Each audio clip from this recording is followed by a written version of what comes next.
My mother smiled, handed me a slice of pumpkin pie, and whispered that I was no longer welcome in the family. That was her first mistake.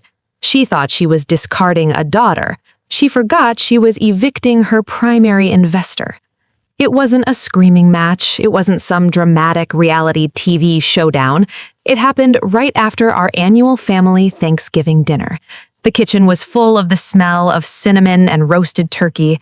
My younger brother, Leo, was in the living room bragging about his new startup to my father, while his wife, Chloe, was taking perfectly filtered photos for her social media. I was standing by the sink, washing the good china, when my mother, Evelyn, walked up next to me. She wiped a counter, leaned in close, and in the same voice she'd used to ask for the salt, she said, "Deena, after today, I think it's best if you don't come to family gatherings anymore. You just don't fit our dynamic." Just like that. A quiet, surgical dismissal between the dirty plates and the leftovers. My name is Deena Harrison. I'm 34 years old, and I work as an ER coordinator and paramedic in Chicago. My life is chaotic. I deal with cardiac arrests, trauma, and families experiencing the worst days of their lives. I have seen the darkest sides of human nature. I just never expected to see it in my own mother's kitchen. You need to understand my family's dynamic to grasp how insane this was. My parents have always been obsessed with the illusion of success. My father, Arthur, was an insurance broker who retired early and loves country clubs. My brother Leo is the golden child. He married Chloe, a girl who thinks luxury influencer is a personality trait. They speak in buzzwords like generational wealth, optics, and legacy. I was the opposite. I was the reliable one, the workhorse.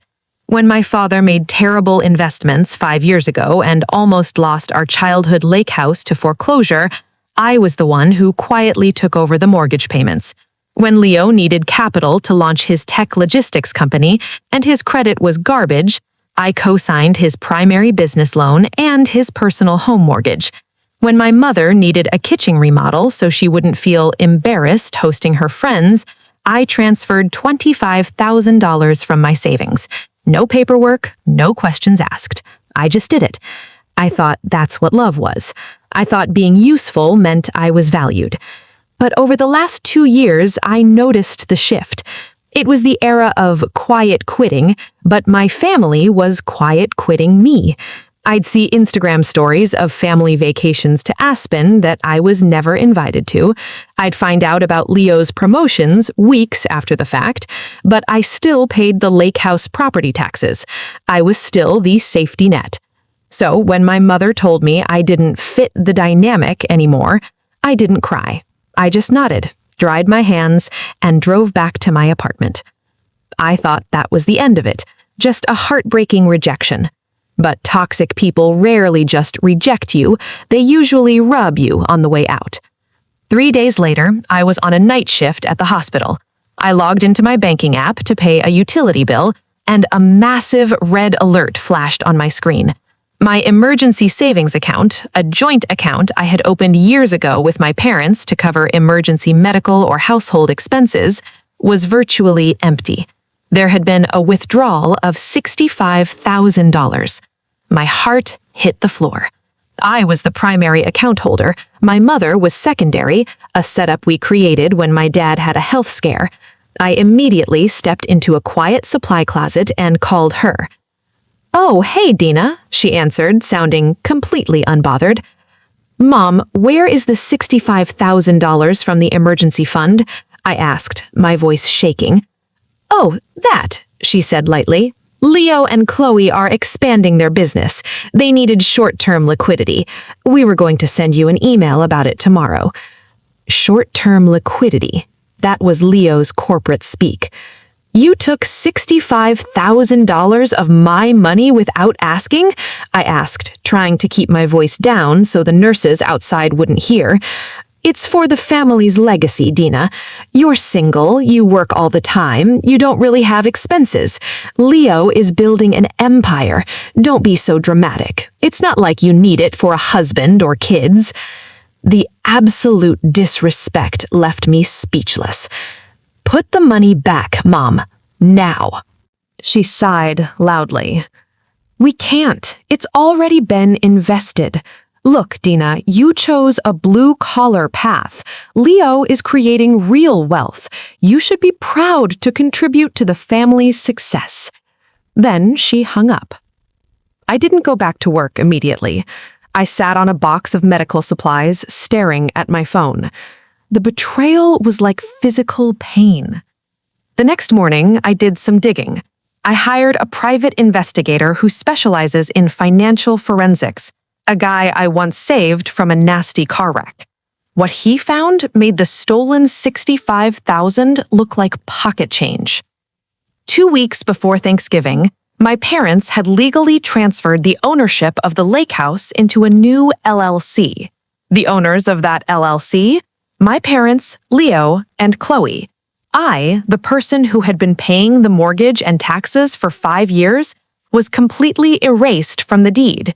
They had effectively stolen the house I saved, used my cash to fund Leo's lifestyle, and then discarded me at Thanksgiving because I was no longer needed, and frankly, my working-class presence didn't fit their new wealthy aesthetic.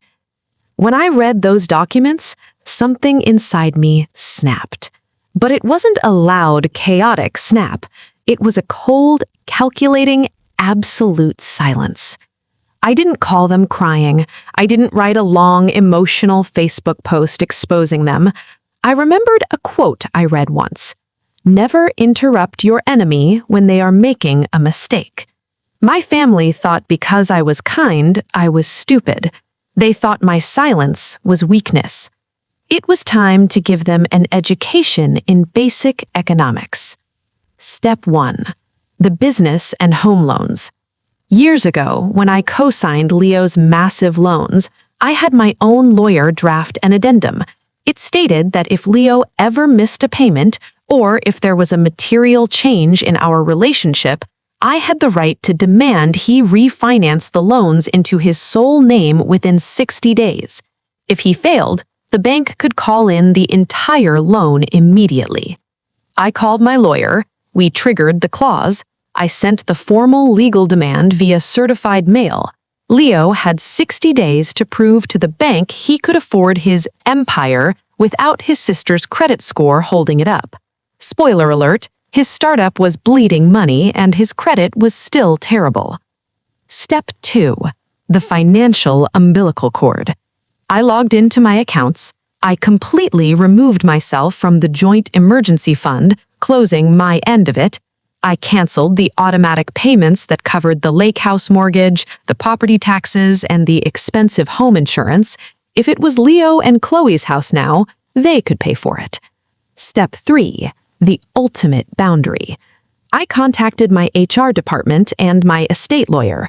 I removed my parents and Leo from my life insurance, my 401k, and my personal will. I redirected every single penny of my actual net worth, which was significantly higher than my family realized, thanks to smart investing, to a charity that provides scholarships for children of fallen first responders. I didn't say a word. I just went to work, saved lives, drank my coffee, and waited for the bomb to drop. It took exactly 3 weeks for the illusions to shatter. The first call came from Leo. I let it go to voicemail. He left a frantic message, screaming that the bank had frozen his business line of credit because the refinancing demand triggered an audit. He couldn't secure a new loan without my name. The second call came from my mother. The mortgage company had sent a notice of default on the lake house because the auto pay had stopped and the property taxes were severely delinquent. I didn't answer any of them. I let my lawyer handle all communication. A month passed. The 60-day deadline for Leo's refinance came and went. Because he couldn't secure the loan on his own, the bank called the debt. To avoid absolute bankruptcy, Leo was forced to liquidate his empire. He had to sell his shares in his own startup for pennies on the dollar and put his luxury home on the market. Chloe, the luxury influencer, went entirely silent on social media. As for the lake house, without my monthly payments, my parents couldn't afford the upkeep.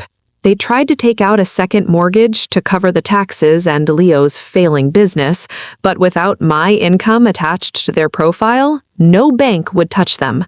They were forced to sell the family lake house, the one they had secretly transferred to Leo, just to stay afloat. 2 months later, I was walking out of the hospital after a grueling 14-hour shift. The sun was just starting to rise over the Chicago skyline. As I reached my car, I saw my father waiting for me. He looked 10 years older. The arrogant country club posture was gone.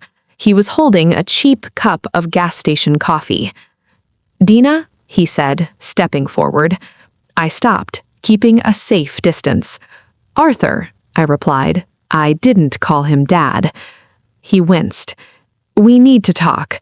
Things have gotten out of hand. Leo is losing everything. Your mother is a wreck.